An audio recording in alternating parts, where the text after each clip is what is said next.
Watch carefully. In India, a prominent family embarks on a well-digging venture. The well diggers mark their spot in the corner and commence work. In India, digging a well typically requires a team of 5 or 6 and can be completed in just one day. They rely heavily on a hefty iron shovel. This family is among the village's affluent, with ground as hard as concrete. The workers begin by breaking the cemented ground with iron rods, measuring the well's diameter with a rope as they dig.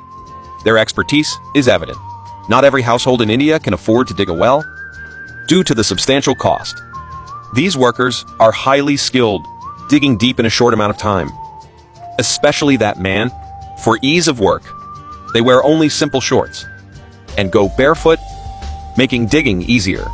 The man works tirelessly, quickly making significant progress.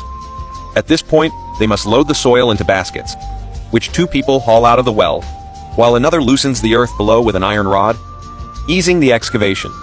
In our homeland, wells are now dug with machines. It's uncertain if manual digging still occurs elsewhere.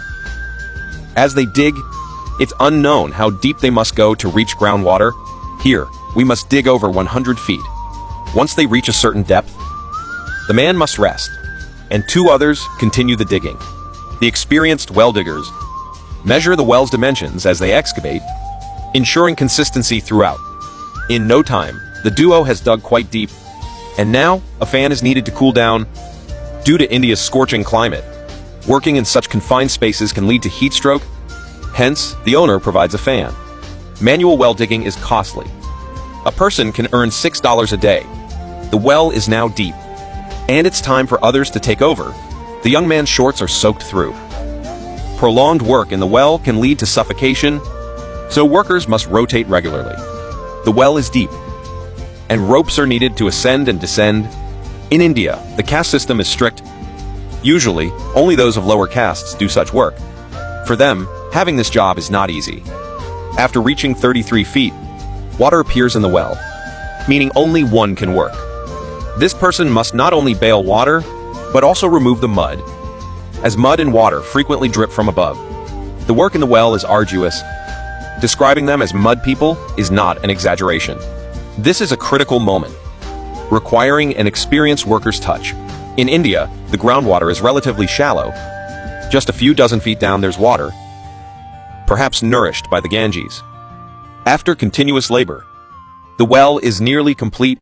The worker climbs out of the well with the help of a rope. When the well is almost done, a ritual is needed. The most senior worker breaks a coconut, sprinkling its water into the well, signifying sweet well water.